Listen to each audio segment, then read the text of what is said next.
Hello, everyone, and welcome back to He Lives podcast. The genius of working with animals is they are everywhere and they are constantly giving us messages. Even when we are scrolling on social media, listening to songs, watching movies, all the clues are there. We just have to listen and decode them, and this podcast will help you do that. Today's podcast is deep with some higher consciousness expansion available, very deep and divine. There is so much wisdom to provide on this one today, so please subscribe to my Spotify to unlock the later wisdom where I discuss the channeling and decode how it can help you heal within. I welcome my ancestors as I welcome the story and love of the sacred spider crab.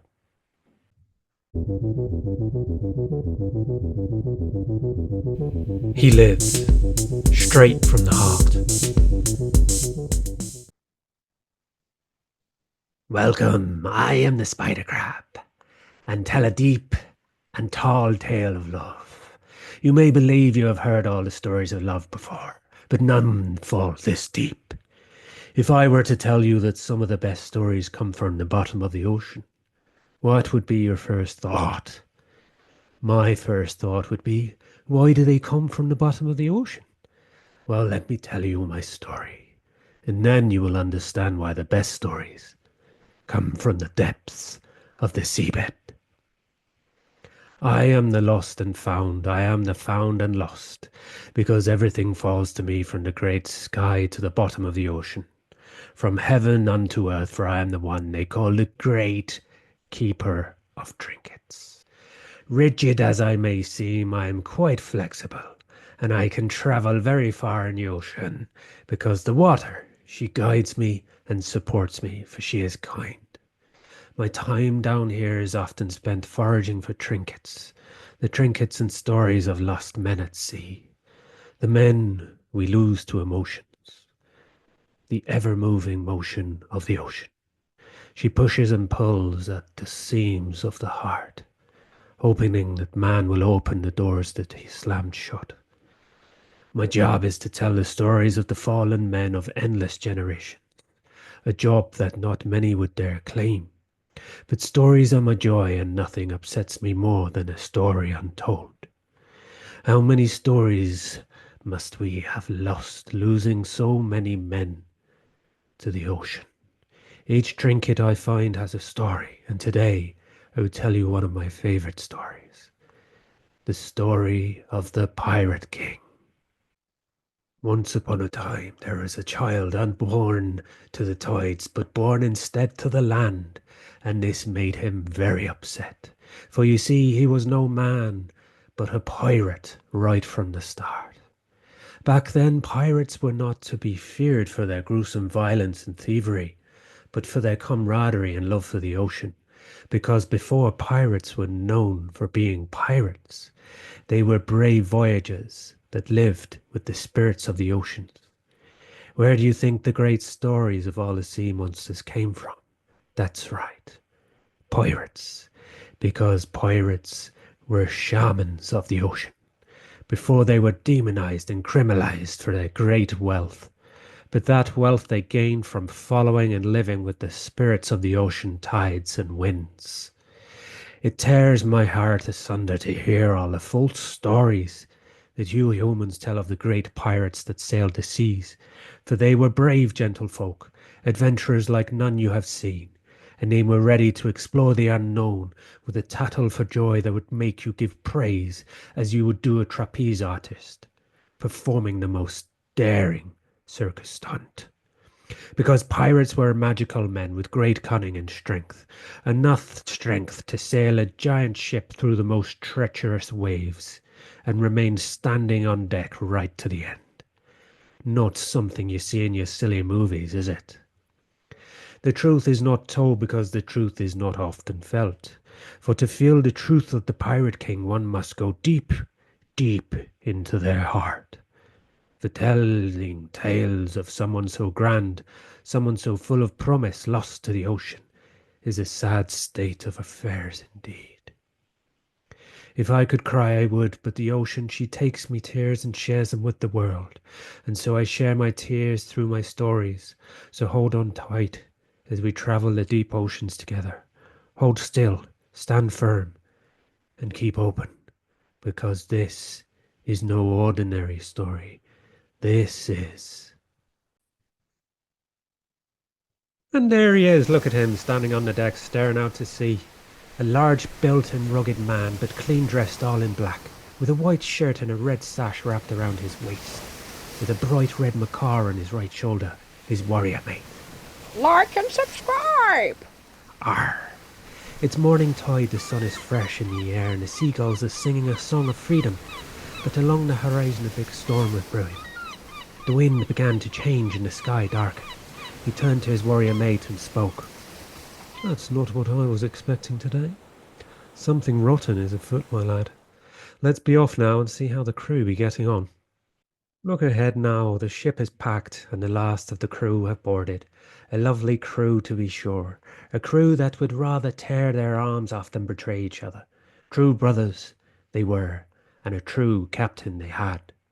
We see the captain give word to set sail, and off they set for a voyage into the unknown.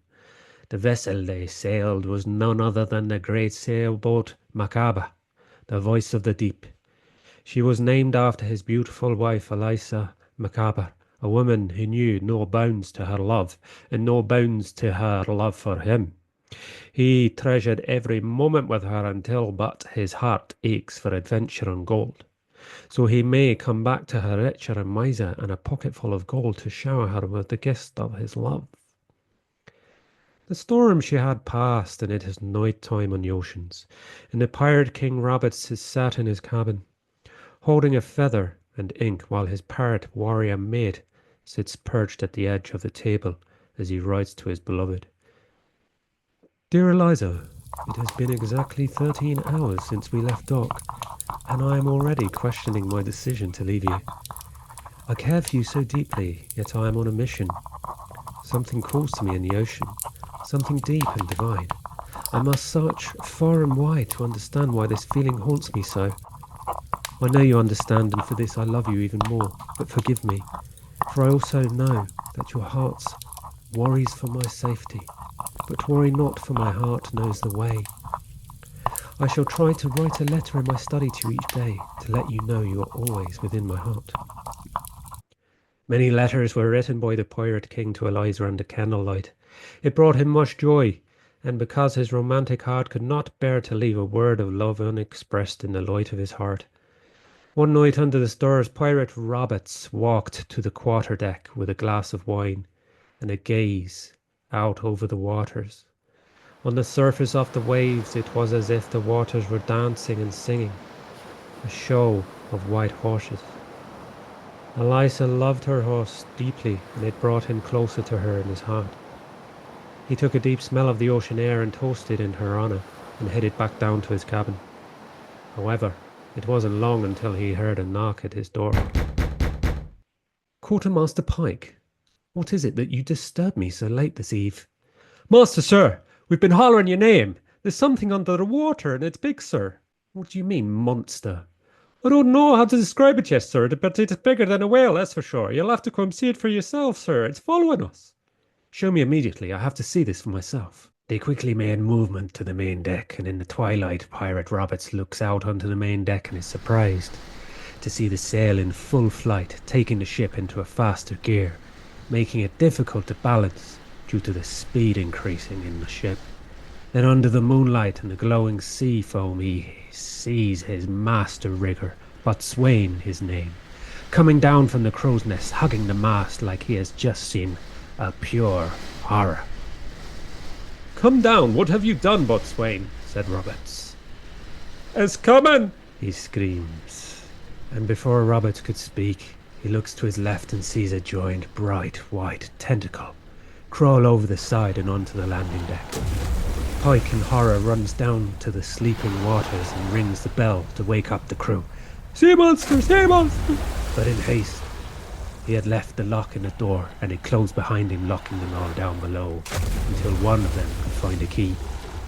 On deck, Roberts is paralysed, swaying gently with the ship, holding on for dear life, but not in fear. Something completely different. This was no ordinary monster. It crept up further, locking 3 more tentacles onto the deck, with Ron around the mast. It was enormous, and locked his gaze with Roberts and spoke in his mind. "You're not from around here, are you?" There are no words to how Roberts felt as the vibrations rattled through his body, mind, and soul. Because when he looked into his eyes, he could not know fear, for it was something much greater. It was love. It was his story. It was the story and adventure he'd been looking for all this time. It was his soul's calling.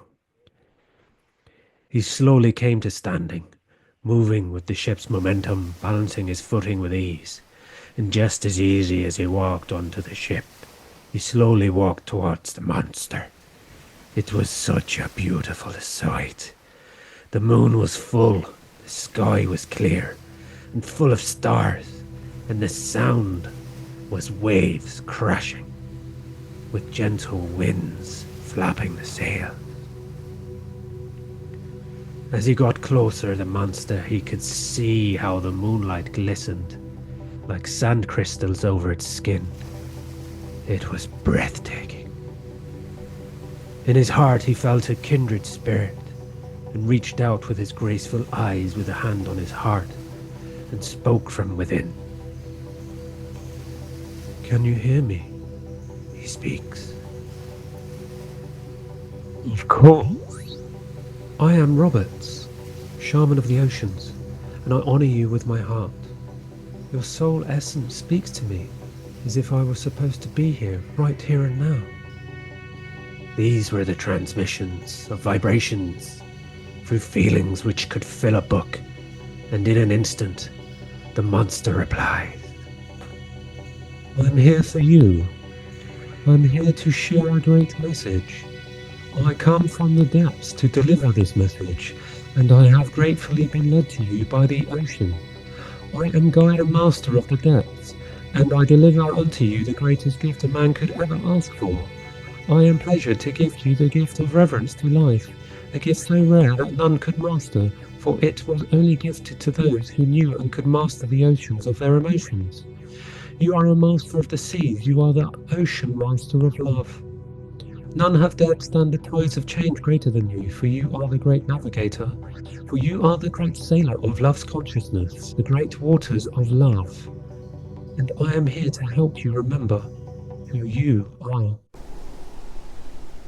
Wake up, sir, wake up! It's Pike. He's managed to climb through a window. He's pulling on Roberts' arm, and it looks as if he's been hypnotized into being dinner for the monster. And it's wrapped him in its tentacle. But before the other men could come to help Pike, the monster dives into the moonlight,